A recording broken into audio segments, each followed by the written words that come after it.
Welcome to the deep dive. Today, we're really getting into something significant that just happened. Iran's missile strike on a major U.S. military base in Qatar. So let's unpack the immediate facts first.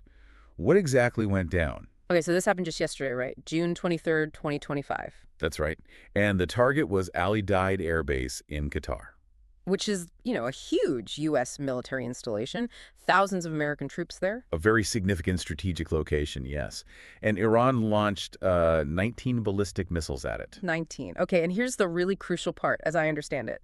18 of those are actually intercepted. Yes, by Qatar's air defense systems. That's a pretty high success rate, nearly 95%. Impressive. It suggests, layered defenses were likely in play, things like Patriot or maybe even Theite systems doing their job effectively against sophisticated threats. Oh, one did get through. One did, and yet, crucially, there were 0 U.S. casualties reported. 0 casualties. How does that happen when a missile hits a base? Well, the Pentagon had evacuated key assets in advance. They knew something might be coming. Ah, okay. So this wasn't necessarily a failure for Iran then. I wouldn't call it a failure, no. It seems more like a calibrated demonstration. They showed they could hit a major U.S. base. But without causing the mass casualties that would force an immediate, massive retaliation. Exactly. It's a dangerous kind of signaling, really. A new playbook, perhaps. So definitely not a random attack. What was the stated reason? Why does Iran do this? Well, they were very clear about it. This was direct retaliation for the U.S. bombing of their nuclear sites just a few days before. Okay. Makes sense contextually. They even gave it a name, Operation Glad Tidings.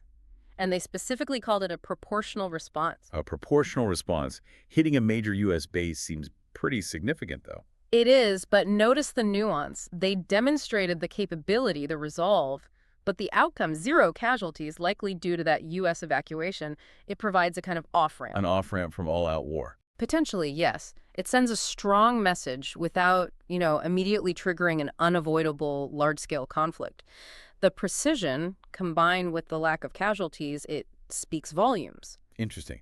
Now let's talk reactions. President Trump seemed to downplay it, right? No. Called the attack very weak. He did use that phrase, yeah. But our sources, pretty much across the board, are calling this a major escalation. How do we reconcile those two views? These seem totally opposite. Yeah, it really comes down to perspective and, frankly, messaging strategy. Okay. From Iran's viewpoint, maybe successfully hitting a major U.S. base, even without casualties, is seen as showing strength and precision, proving a point without demanding that massive counterstrike. And for President Trump? Well, calling it weak could be an attempt to de-escalate rhetorically, to sort of deny Iran the satisfaction of provoking a huge response, maybe control the narrative. But make no mistake. Oh, absolutely. Make no mistake. For regional security, for the U.S. strategic posture in the Middle East, this is a significant escalation.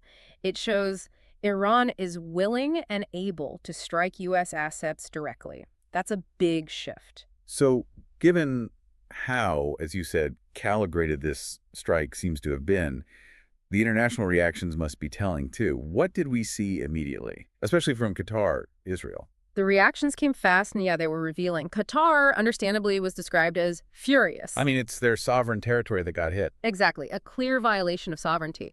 But, and this is key, they also kept diplomatic channels open. Walking a tightrope there. Very much so. They host the U.S. base, but they also have complex regional relationships, including with Iran. Meanwhile, Israel went on high alert. Because this connects directly to their own ongoing conflict with Iran. Precisely. They see it as part of that larger picture, but maybe the most fascinating ripple effect was economic. What happened there? Oil prices usually spike with this kind of thing, right? Usually, yes. But this time, oil prices actually dropped by about 7%. Dropped? Why? That seems counterintuitive. Because of what Iran didn't hit. They didn't target the Strait of Hormuz. Ah, the critical shipping lane. The choke point for so much global oil. The ultimate choke point. By leaving it untouched, Iran sent a very clear signal.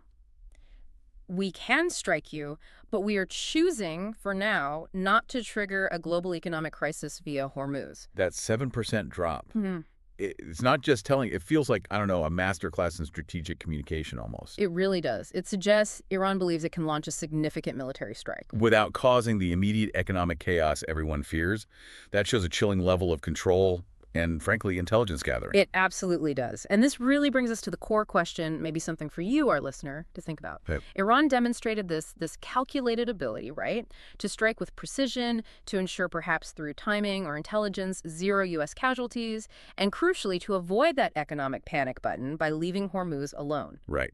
All very deliberate actions. Yeah.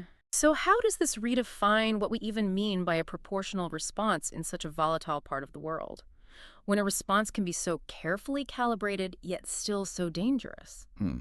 And what does that kind of precision signaling mean for the next move in this incredibly complex, high-stakes strategic dance? Exactly. What does it tell us about the future of conflict itself, when major powers can signal intent so carefully, thread that needle so finely between sending a message and triggering a catastrophe? It's something to really mull over.